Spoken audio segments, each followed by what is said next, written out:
Hey, what's up guys? There's a post that I really liked in Over 30s Beginner Skateboarders. It's a Facebook group that's been rapidly growing. I've put the link in the description below, and that's the inspiration behind this video. I wanted to share my board setup because some new skateboarders are coming into the group and they just kind of want to gather some opinions, so I thought I'd share mine and a little bit about the build. Let's dive in. So I'm going to start at the very beginning of any skateboard, the deck. This is a Birdhouse deck, and I mean, as soon as I saw it, if this isn't familiar to you, this deck is from Tony Hawk Pro Skater, and it's one of the special decks you can unlock. And so when I saw it, I immediately had to get it. It's an 8.25 Birdhouse, and the Birdhouse brand of deck is said to be great for all forms of skateboarding, be it street, vert, or freestyle. And so far, I can't help but agree.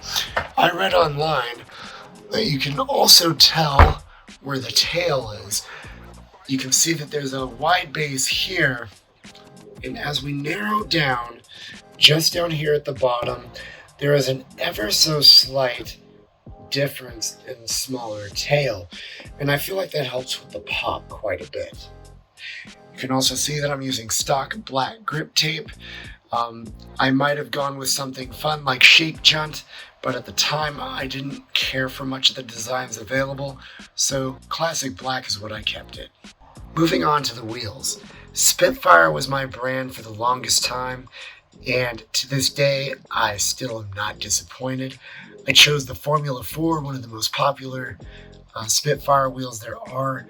These happen to be 53 millimeters, and so far, you know, I love them.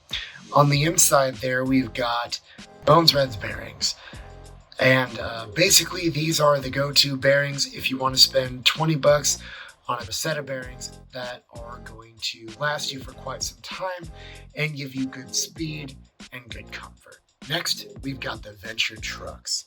Now these trucks I really liked because the red, yellow and red sort of theme here. I tried to keep it sort of true to that with the design.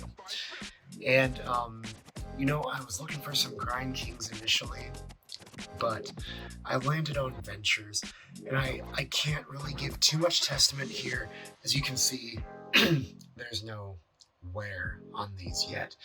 So the most I can say is they've been a good recommended brand by other skateboarders, and I mean, I'll let you know when I grind them up how they feel, and after a while, how long they last and all that good stuff.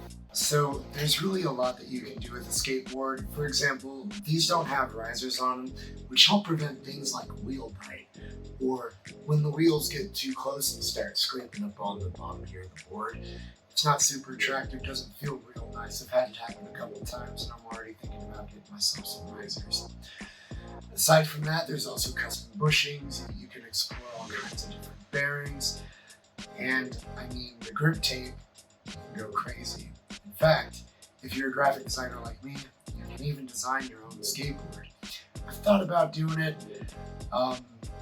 Personally, I just don't think I'm gonna. I want to go for the brand stuff, but I guess that's just me.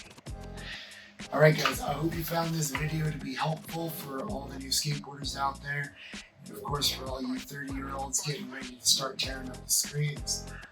Can't wait to see you there. Till next time.